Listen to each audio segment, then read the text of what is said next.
Assalamualaikum warahmatullahi wabarakatuh. Alhamdulillahirrabbilalamin. Wassalatu wassalamu ala asrofil anbiya'i wal mursalin wa ala alihi wa ashabihi ajmain amma ba'du. Alhamdulillahirrabbilalamin. Segala puji hanya milik Allah SWT. Semoga Allah yang maha mengetahui setiap isi hati hamba-hambanya senantiasa melimpahkan petunjuknya kepada kita sehingga kita menjadi orang-orang yang istiqomah di jalannya. Salawat serta salam tak lupa kita curahkan kepada junjungan kita Nabi Agung Muhammad SAW yang kita nantikan syafaatnya kelak di yaumul akhir. Sebelumnya, perkenalkan nama saya Mutia Dwi Cahyani dengan NIM 2010601020. Izinkan saya untuk menyampaikan sedikit materi, sedikit bahasan tentang pentingnya menjaga lisan, berkata baik atau diam. Baik, langsung saja. Sesungguhnya kita mengetahui bahwa lisan merupakan salah satu nikmat yang sangat besar. Bentuknya kecil dan halus, namun di situ terletak kebaikan dan kejahatan seseorang, kebaikan dan keburukan seseorang. Amat besar pengaruhnya terhadap yang positif maupun yang negatif dalam kehidupan seorang muslim. Membahas tentang lisan, ada satu nasihat yang sangat berharga dalam hal menjaga lisan, disampaikan oleh Rasulullah SAW dan menjadi tuntunan kita sebagaimana hadis yang berbunyi, Bismillahirrahmanirrahim, liyasmut aw khairan fal yaqul akhiri wal yaumi billahi yu'minu kanaman. Yang artinya, barang siapa yang berfirman kepada Allah dan hari akhir, hendaknya berkata baik atau diam. Dalam sebuah hadis yang diriwayatkan Tirmizi, Uqbah bin Amir berkata, Aku pernah bertanya kepada Rasulullah SAW, "Ya Rasulullah, apakah keselamatan itu?" Lalu beliau menjawab, "Tahanlah lisanmu dan hendaknya rumahmu menyenangkanmu karena penuh zikir dan mengingat Allah SWT, dan menangislah atas kesalahanmu karena menyesal." Dari hadis riwayat Tirmizi. Teman-teman saudaraku semua, apabila kita tidak mengetahui sebuah perkara dengan pasti, dengan jelas, sebaiknya kita diam saja. Dan janganlah kita mengucapkan perkataan yang menyakiti hati orang lain, sekalipun itu hanya candaan semata. Sebab di akhirat kelak, segala ucapan dengan lisan pasti akan dimintai pertanggungjawaban. Sekarang ini, kebanyakan orang ketika mereka bertemu, sesekali pasti mereka menceritakan orang lain, entah itu dalam hal kebaikan maupun keburukan orang tersebut. Pada era globalisasi saat ini, dapat kita lihat, ghibah merupakan program yang digemari. Ejekan dan caci maki menjadi komoditi utama dalam acara-acara lawakan, walaupun mungkin hanya bermaksud untuk bercanda. Kata-kata hina dan umpatan menjadi perkataan lumrah bagi masyarakat kita. Padahal, ucapan kita akan dicatat oleh malaikat. Apabila membicarakan keadaan seseorang, termasuk aib seseorang, adalah perbuatan yang bisa mendatangkan dosa pada penggibah itu sendiri. Apalagi jika yang dibicarakan ditambah atau dibumbui dengan cerita dia sendiri. Hal itu bisa menimbulkan fitnah. Dalam sebuah hadis disebutkan bahwa orang yang menggibah diibaratkan memakan daging bangkai. Demi Allah, salah seorang dari kalian memakan daging bangkai ini hingga memenuhi perutnya, lebih baik baginya daripada ia memakan daging saudaranya atau yang muslim. Dari hadis riwayat Bukhari. Di era media sosial saat ini, ucapan tak hanya keluar dari mulut. Beragam medsos yang memudahkan kita untuk mengatakan dan melakukan apa yang kita inginkan. Dahulu sebelum medsos lahir, apabila ingin berinteraksi manusia harus bertemu atau minimal dengan melalui sambungan telepon.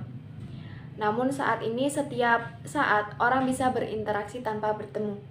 Bahkan ucapan bisa keluar tak hanya melalui lisan, jemari kita pun saat ini bisa berbicara.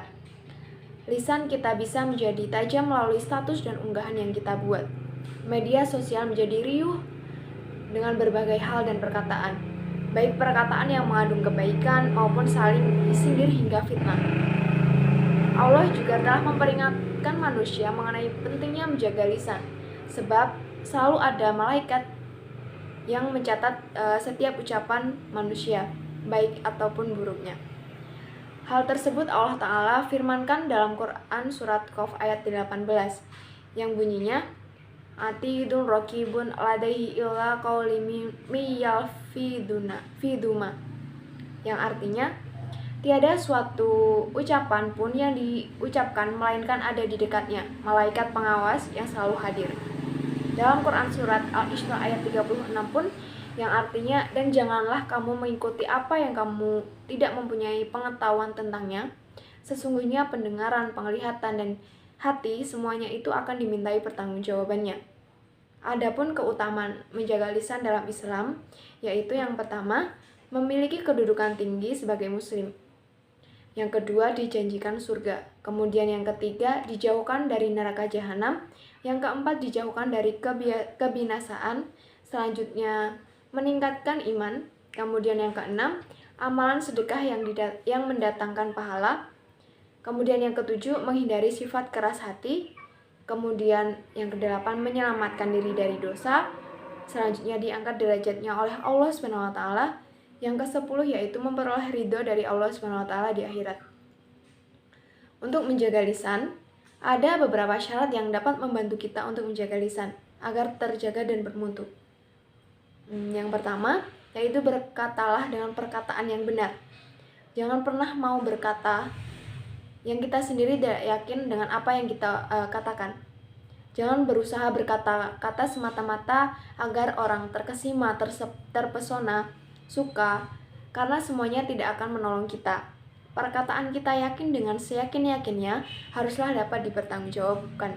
Yang kedua yaitu berkatalah sesuai tempatnya. Kita harus pandai-pandai memilih kata yang baik dan sopan. Berbicara dengan anak kecil itu berbeda jauh dengan kita berbicara dengan orang dewasa, dengan orang tua. Orang yang tidak terampil untuk membaca situasi, walaupun niatnya benar, hasilnya bisa jadi tidak benar. Kemudian yang ketiga, jagalah kehalusan tutur kata. Orang yang baik dan bermutu pasti akan menjaga lisannya, menjaga bicaranya.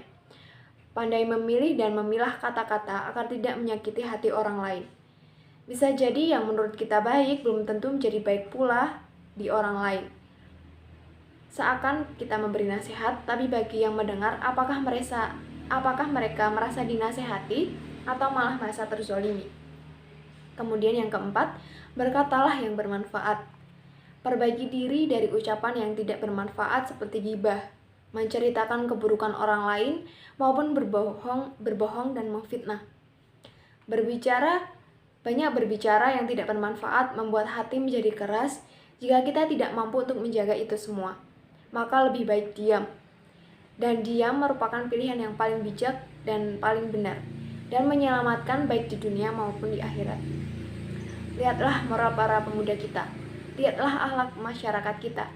Pada masa kejayaan Islam, ulama-ulama kita sangat menjaga adab dalam berkata ini. Mereka juga menelurkan kata-kata motivasi dan hikmah. Orang-orang yang sukses dan besar selalu memikirkan kata-kata motivasi dan hikmah. Inilah yang perlu kita benahi, saudaraku. Orang yang berakal adalah orang yang lisannya berada di belakang hatinya.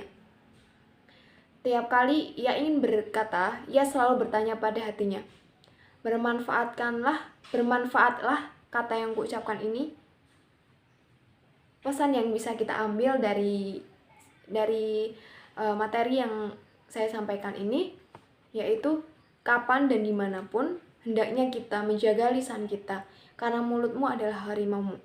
Bijaklah dalam berkata, maka kamu akan bahagia dan tenang di dunia dan di akhirat. Ada sedikit pepatah yang berbunyi, belajarlah membahagiakan orang lain selain dirimu, belajarlah walau hanya dengan menjaga mulut untuk tidak menyakiti orang-orang di sekitarmu. Sekian yang bisa saya sampaikan. Bila ada salah kata saya mohon maaf. Billahi fisabilillah haq fastabiqul khairat. Wassalamualaikum warahmatullahi wabarakatuh.